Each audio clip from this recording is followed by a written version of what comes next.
Hello and welcome to After Hours Authors. My name is Jess, and like you, I love writing fiction after hours.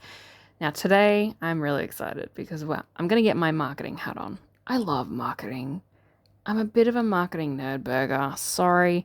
I have a degree in marketing. I've worked in marketing for almost 2 decades. Almost 2 decades. That's very scary to say that out loud. But I started my career working in marketing in a book publishing team. And I learned a lot in the space of 5 years, mate. Oh, I learned so much.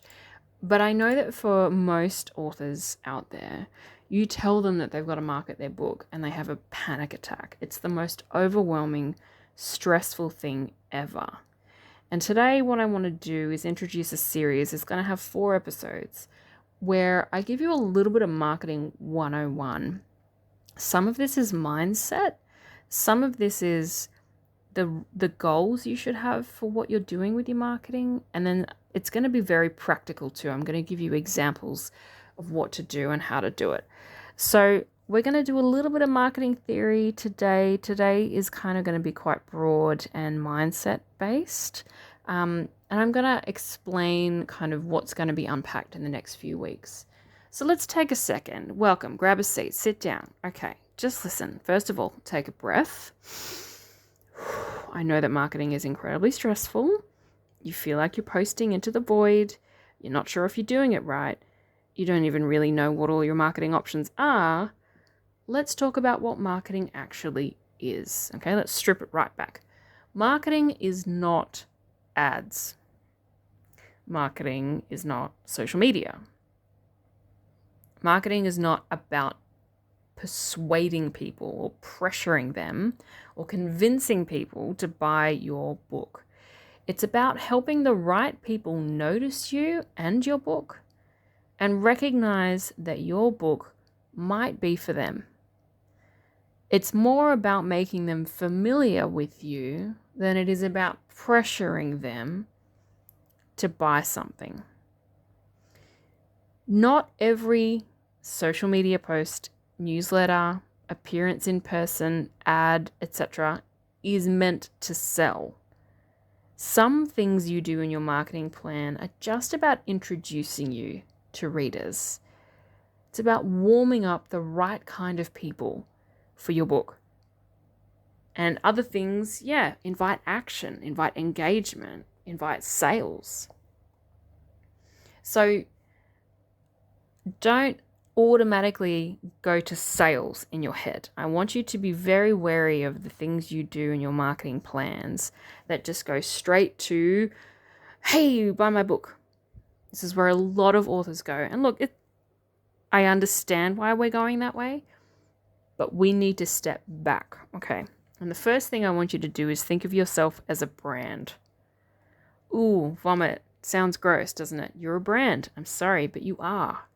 Because the books that you write are an extension of you and your personality and your values and the genre you love and the characters you love to build and the world you love to build. They're an extension of you, and you are the brand. Ooh, and all the authors who never want to show their faces on social media, I get it. I really do. It's so vomit. It really is. But you are the brand. Even if you don't put your own face, even if you use an avatar, you're still the brand, okay? Now, marketing feels overwhelming and pointless, usually when an author is trying to do everything at once, okay? They're trying to sell to people that they don't know, and it feels really awkward. They're posting on social media, and they don't know why, and it feels pointless. They're told by industry professionals and every other author around them that they need to just build an audience, which feels vague and incredibly unhelpful. And look, marketing does feel bad when you don't know what job you're asking it to do. But I've just told you, it's about making people familiar with you, what you do, what you write, and that's it. Now, there's 3 key objectives to any good marketing activity. I'm going to unpack these in more details in the next few episodes. Today, I'm going to share them in a high level. It's the following. 1, brand awareness. 2, consideration.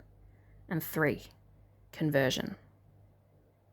Brand awareness is just about visibility. Who are you? Show them who you are. Consideration is inviting interaction and engagement. At this point, there's still no money handed over. Conversion is where the money is handed over. That's the sales point. So most authors freak out about their marketing, or it flops because they jump straight to selling, or they mix up all of these stages unintentionally.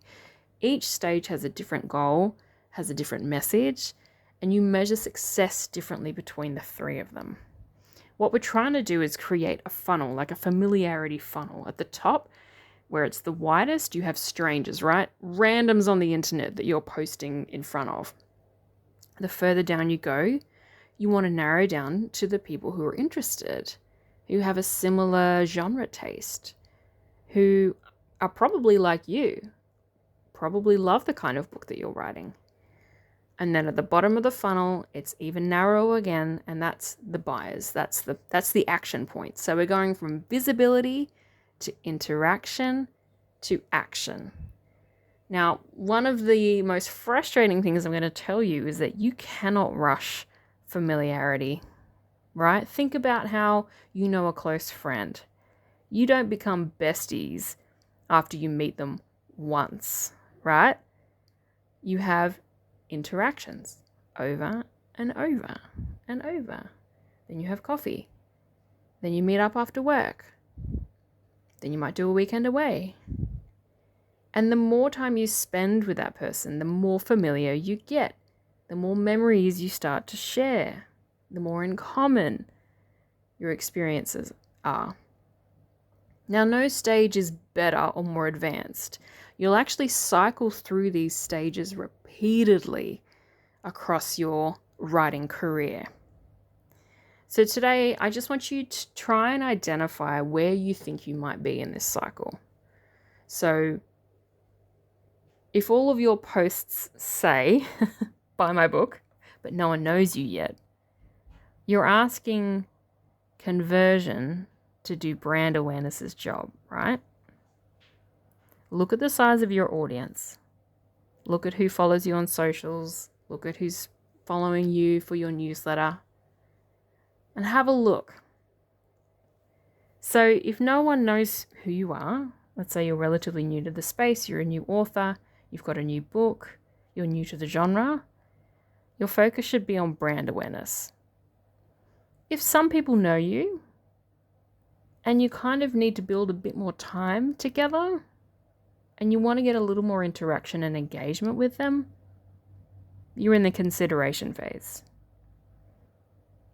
But if you've got a good, solid, mature audience ready to go, you're in the conversion phase. So if I was going to give some examples of numbers, let's say you have less than 200 followers on Instagram, and you don't have a newsletter yet, you haven't started one. You need to focus on awareness first. Brand awareness is where you need to put your time.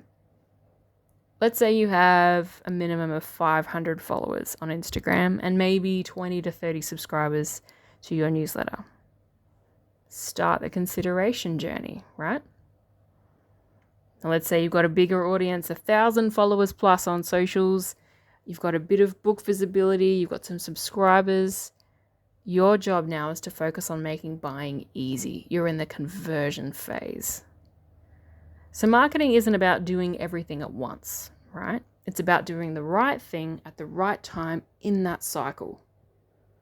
So stick around. Next week, we're going to talk about brand awareness. This is where actually most authors need to spend more time. I'm going to give you some practical tips and takeaways that you can actually go and implement. All right. Have a good week. Don't give up on your marketing.